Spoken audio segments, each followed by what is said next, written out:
gonna call? Ghostbusters! I can't hear you.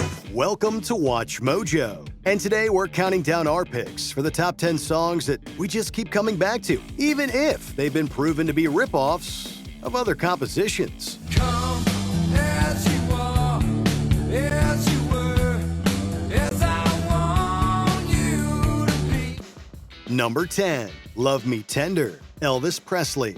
Love me tender, love me sweet, never let me go.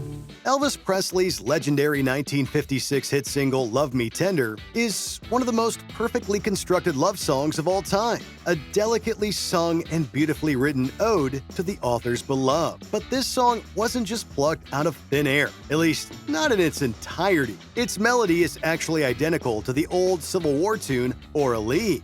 As the blackbird in the spring 'neath the willow tree. To the point where its composer George R. Polton was actually credited on Presley's updated version. Call it a modified or even an improved take on the song if you'd like, but Love Me Tender has roots that stretch far beyond 20th century music. For my darling, I love you, and I always will. Number 9, Stay With Me, Sam Smith. Oh, won't you stay with me? 'Cause you're all I need. Any songwriter will tell you that plagiarism isn't always intentional, and in Sam Smith's case, they claim that any similarities between their 2014 smash hit Stay With Me and Tom Petty's iconic I Won't Back Down are merely a coincidence. Well, I won't back down. No, I won't back down.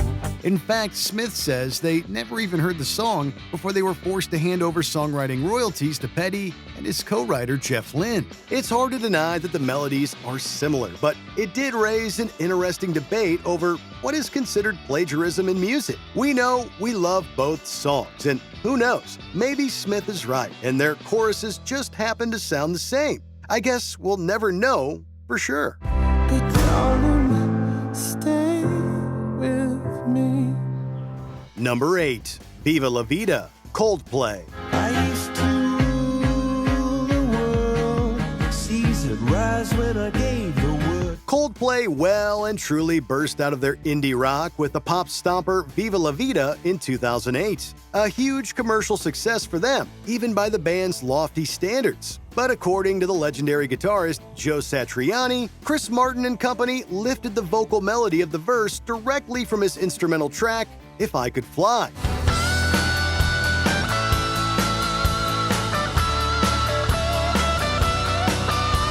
This one is hard to defend. You can hear just how the chord progression and guitar solo mirror Martin's opening lines. In fact, this song has been attacked from all angles with accusations of plagiarism, with everyone from Yusef/Cat Stevens to the Italian 18th century composer Alessandro Perisati being pointed to as potential sources for the melody. Never an honest word, but that was when I ruled the world. Number 7, Bittersweet Symphony, The Verve.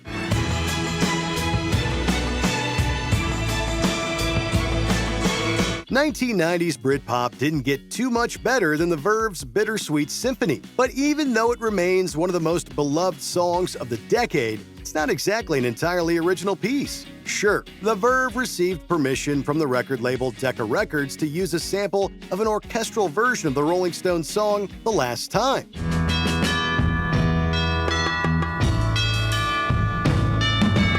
But not doing the same with the song's composition rights owner, former Stones manager Alan Klein, turned out to be a hugely expensive decision. The Verve ended up being forced to lose out on all royalties from the song, estimated to be a figure in the millions, before Mick Jagger and Keith Richards eventually signed over the rights to the Verve in 2019.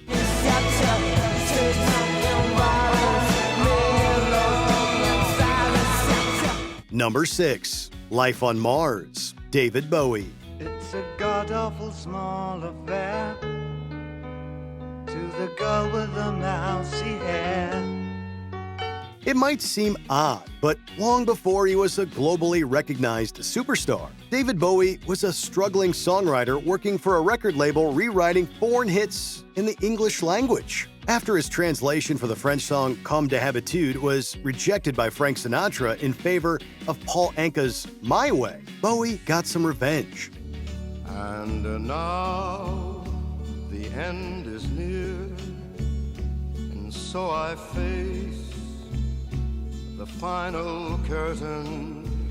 He borrowed the song's chord progression and created one of the most memorable songs of the 70s, Life on Mars. Call it plagiarism or good old-fashioned payback, but there's no denying the similarities. Both My Way and Life on Mars are 10 out of 10s in our book.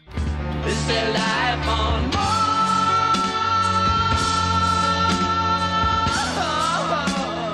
Number 5. Surfin' USA, The Beach Boys. If everybody had an ocean across the USA. The Beach Boys were most certainly one of the most original and innovative bands of their time, but that didn't mean that they were immune from accusations of plagiarism. Their 1963 hit Surfin' USA very clearly is greatly influenced by Chuck Berry's 1958 ode to young girls, Sweet Little 16. They're really rocking in Boston and Pittsburgh, PA, deep in the heart of Texas and round the Frisco Bay. Lyrical content differences aside, they're basically the same song. Beach Boys lead singer Brian Wilson rejected the idea of conscious plagiarism, but he was eventually forced to list Berry as a songwriter on the track, and it's pretty easy to see why. Everybody's gonna surfing USA. Number 4. Danny California, Red Hot Chili Peppers. Getting born in the state of Mississippi. Papa was a copper and mama was a hippie. The Red Hot Chili Peppers have been known for their mind-bending riffery and complex onstage jamming for years, but in contrast, their 2006 hit Danny California is pretty straightforward. So much so, in fact, that its 4-chord progression on the verse was deemed to be very similar to Mary Jane's Last Dance by Tom Petty and the Heartbreakers. She grew up in an Indiana town, had a good-looking mama who never was around. To be fair, while the exact chords used differ, the tone and drive of the verses are strikingly similar. But Petty, who had been around the block at that point in time, was quick to play down any rumors of legal action, giving the Peppers a pass while saying that these things happen in rock and roll. A noble gesture indeed.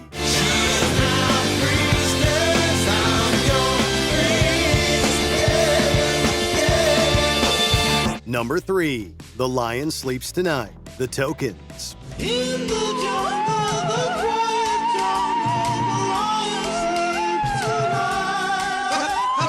One of the most famous and heartbreaking stories of song theft of all time is undoubtedly the tale of Solomon Linda and Mbube. This song was improvised and recorded by Linda in South Africa in 1939, where he then sold its rights for the equivalent of about $2.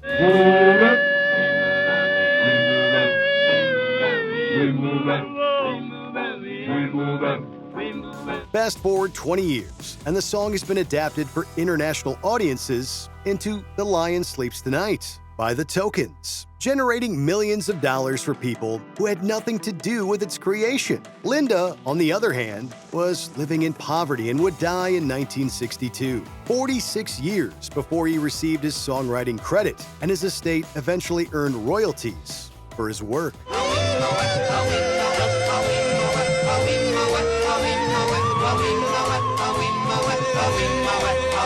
Number 2. Down Under, Men at Work.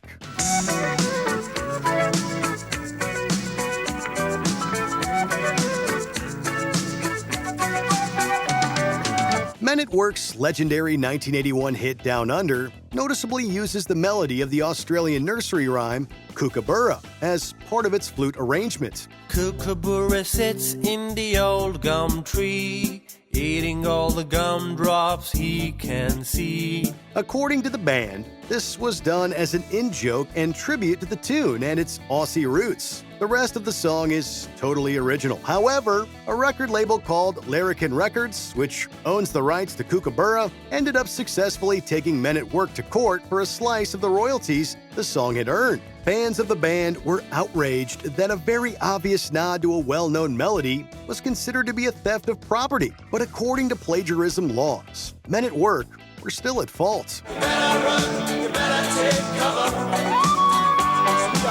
Before we continue, be sure to subscribe to our channel and ring the bell to get notified about our latest videos. You have the option to be notified for occasional videos or all of them. If you're on your phone, make sure you go into your settings and switch on notifications. Number 1. My Sweet Lord, George Harrison. Hallelujah, my Lord. Hallelujah, my sweet Lord. Hallelujah. George Harrison lost many battles to be heard during his run with the Beatles, but when each member dove into their respective solo careers, it was clear that Harrison came out on top. His legendary album All Things Must Pass is a bona fide classic. Still, George was forced to admit that he accidentally ripped off the song He's So Fine by the Chiffons when writing one of his signature hits, My Sweet Lord.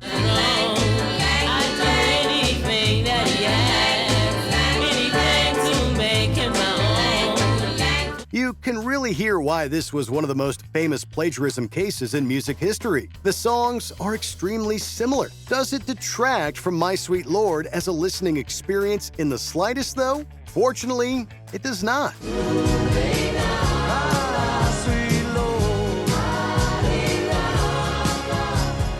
In your opinion, what is a song that is just so good it makes you turn off your brain and ignore any obvious plagiarism? Let us know in the comments section below. Darling, I will be loving you.